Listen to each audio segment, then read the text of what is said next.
Imaginemos uma cela de concreto, sufocante, medindo ali tipo só 3 por 5 metros. Uhum, minúscula. Exato, minúscula. Uhum. E o ar é denso, sabe? Impregnado com aquele cheiro forte de suor, fumo, cimento úmido. A luz do sol, ela mal consegue penetrar pela grade. É um cenário bem opressivo. E o espaço ele foi projetado milimetricamente para abrigar 8 camas em beliche, né? Isso. Mas, e aqui entra o detalhe absurdo. Há 9 homens espremidos lá dentro. 9. Nossa. E no meio de toda essa crueza brutal, colada assim numa parede descascada com um pedaço de fita improvisada, repousa um desenho infantil, Ah, o desenho, sim. feito com giz de cera brilhante, sabe? Letras tortas formando a frase "Papai ama você". É um contraste chocante, né? E bem-vindos à nossa exploração de hoje, a propósito. Au. Para entender uma das lutas mais primordiais da nossa espécie, digamos assim. A batalha silenciosa para manter a própria identidade quando um sistema inteiro é desenhado para apagá-la. Perfeito.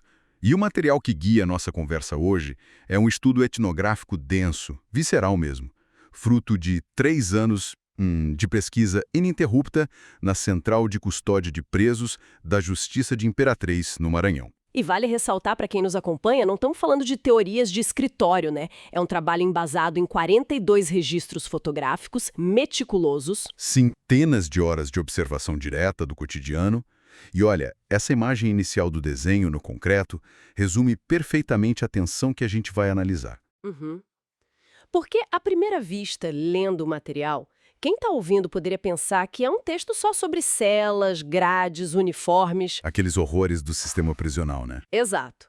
Mas, lendo nas entrelinhas e examinando as imagens, fica claro que é uma tese sociológica profunda sobre a indestrutibilidade do eu humano. Ok, vamos desvendar isso.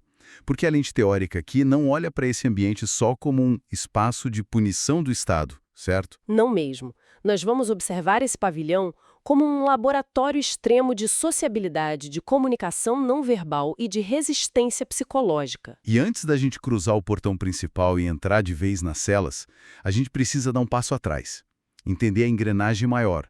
Como esse sistema macro funciona. Bom, historicamente, na sociologia carcerária clássica, tinha essa crença de que a prisão esmagava o indivíduo por completo. Sim, autores como Foucault falavam sobre criar corpos dóceis, né?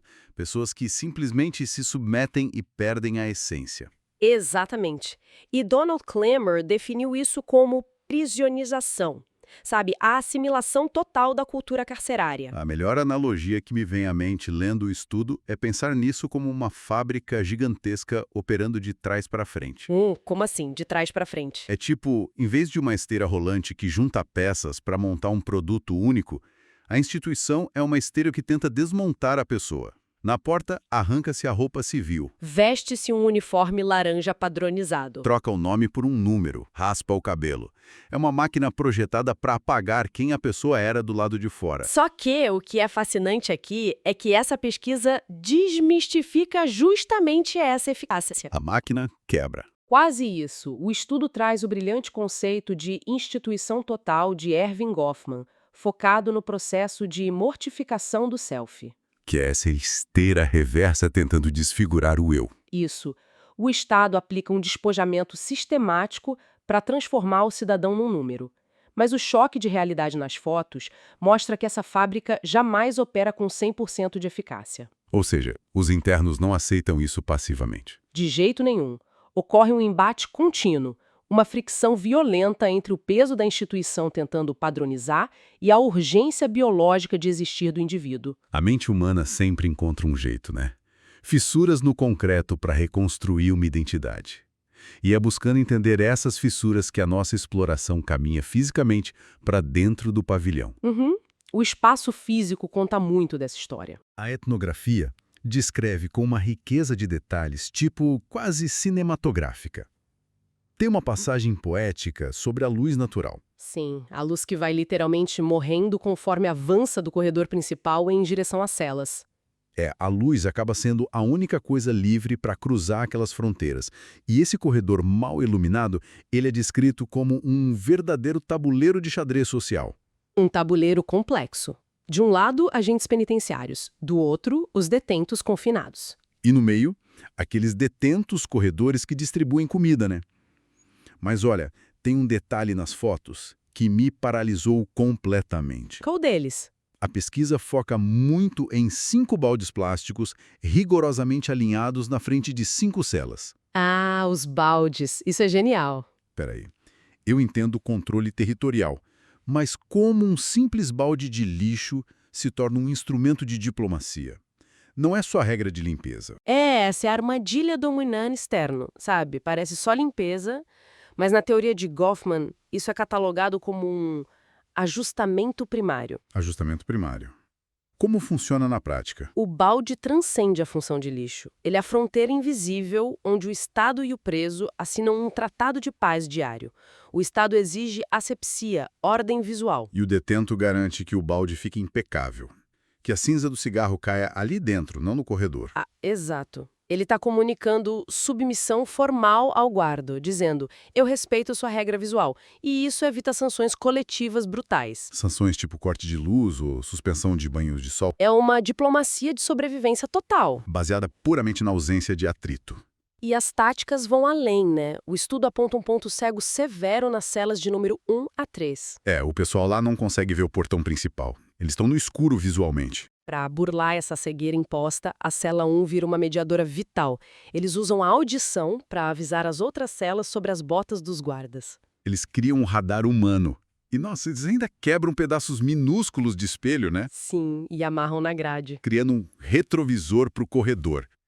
E o mais doido é que espelho é proibidíssimo.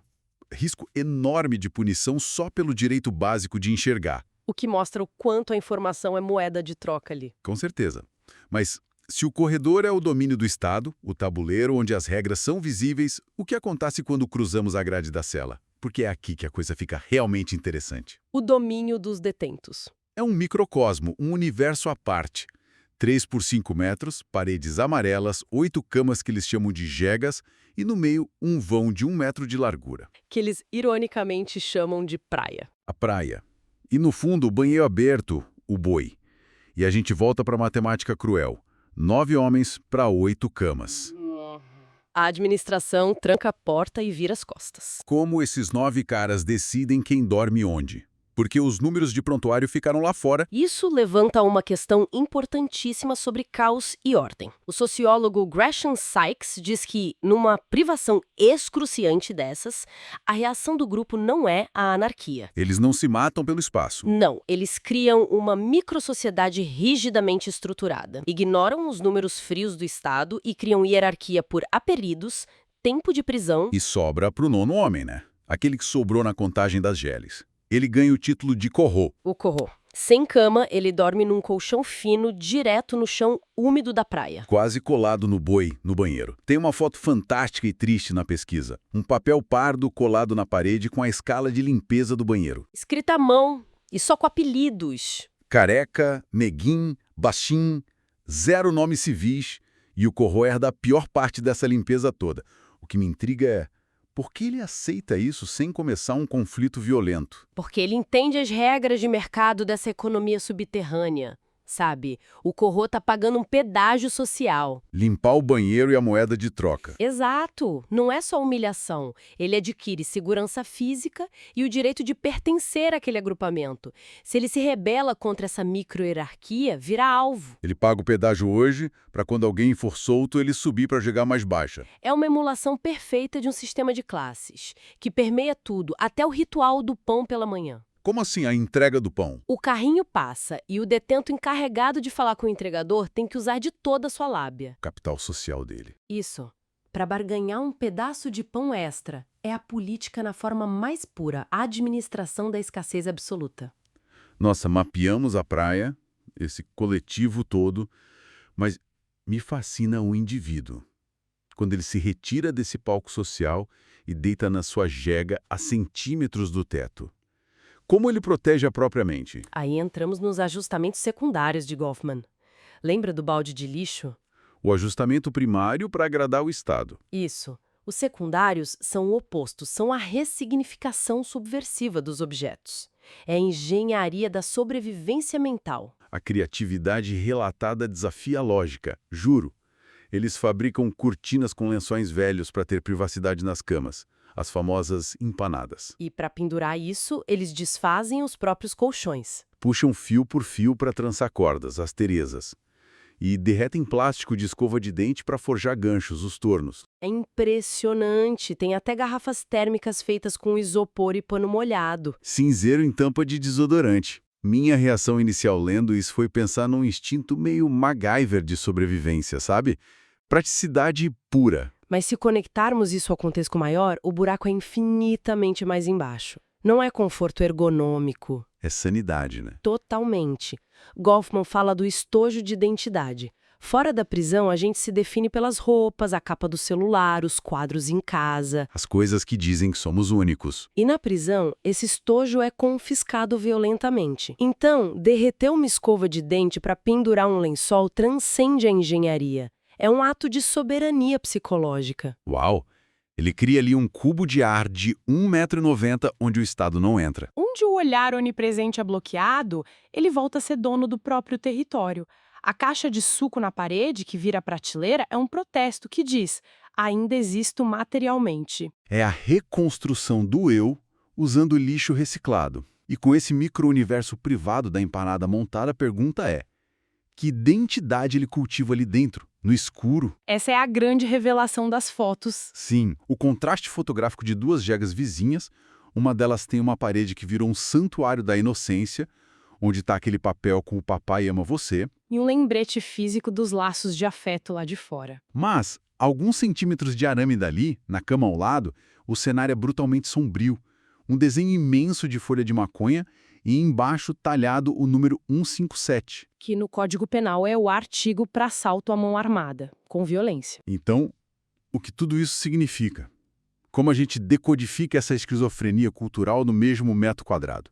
De um lado a criança, do outro o crime violento. Para analisar isso, precisamos de uma visão sociológica sem romantismo. Os dois altários, por mais opostos que sejam, têm a mesma função: sobrevivência mental. O 157 serve para quê, então? É o que os sociólogos chamam de construir uma fachada. A prisão é um ecossistema hiperpredatório. Ao estampar o assalto ali, o detento veste uma armadura simbólica. Ele está avisando a galera da praia: eu sou violento, não sou presa fácil. Ele não quer ser confundido com categorias vulneráveis da base da pirâmide, como os criminosos sexuais, os jacks, que sofrem punições severas do coletivo. Ele exige o espaço pelo medo.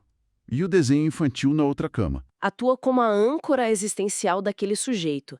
É a prova irrefutável de que, apesar do uniforme laranja e do apelido, ele é um pai. Ele tem uma função social válida de amor lá fora. E a grande tese da pesquisa se consolida aí: a falência do mito da prisionização absoluta. Não existe um ser humano 100% absorvido pela mente carcerária. E nem 100% imune a ela. Exato. Eles vivem num limbo agonizante, uma zona fronteiriça de cultura onde negociam diariamente qual parte da mente vai assumir o controle. O assaltante impiedoso ou o pai amoroso. Só para garantir que ele chegue vivo no dia seguinte. Exatamente isso. É de uma profundidade absurda. Detalhes invisíveis a olho nu, carregando um peso existencial gigante, amarrando os pontos dessa nossa jornada incômodo de hoje, sabe? A gente começou olhando para o macro, Torre de vigilância, teorias de Estado. mas descobrimos que a verdadeira batalha não é travada contra os muros de concreto, é nos detalhes micro. O balde de plástico é um tratado de paz. O corredor de 1 metro vira um campo minado de política de classes. Através da simples limpeza de um banheiro. E erguer um lençol rasgado com uma escova de dentes derretida é o escudo final do livre-arbítrio. É impressionante. Mostra a força irrefreável da nossa necessidade de ter individualidade. E, guardadas as devidas proporções, o instinto humano é idêntico do lado de fora para quem está nos ouvindo. Pensa nas grandes burocracias. Escolas hiperrígidas, escritórios corporativos. Aquelas baias idênticas, regras engessadas. A gente também pratica esses ajustamentos secundários. Põe uma planta na mesa, cria um grupo de mensagens paralelo para mandar memes. A gente encontra maneiras sutis de burlar processos robóticos. Tudo para lembrar o sistema que somos humanos, não engrenagens. O mecanismo de defesa é exatamente o mesmo. Sem dúvida alguma. E essa ponte que você acabou de fazer deixa um espaço perfeito para uma provocação final para o nosso público. Diga. Nós vimos empiricamente que o ambiente físico desenhado com o propósito explícito de esmagar a individualidade simplesmente fracassa. A instituição não aniquila o eu. Paradoxalmente, ela atua como uma estufa, força a mente a germinar sociedades subterrâneas muito mais astutas e impenetráveis. Então, o que essa resiliência inquebrável revela sobre as tentativas contemporâneas de controle? Porque hoje, a arquitetura de contenção não é só cimento. É vigilância digital, rastreamento algorítmico. Exato. A modelagem sutil do que a gente consome, lê e pensa nas telas. Se o peso esmagador de uma prisão não impede a rebelião humana... Será que a ilusão de controlar populações por dados vai conseguir? Pois é. A história das celas de Imperatriz ensina que quanto mais absoluto o controle tenta ser, mais engenhosa e profunda se torna a rebelião da consciência. Uau!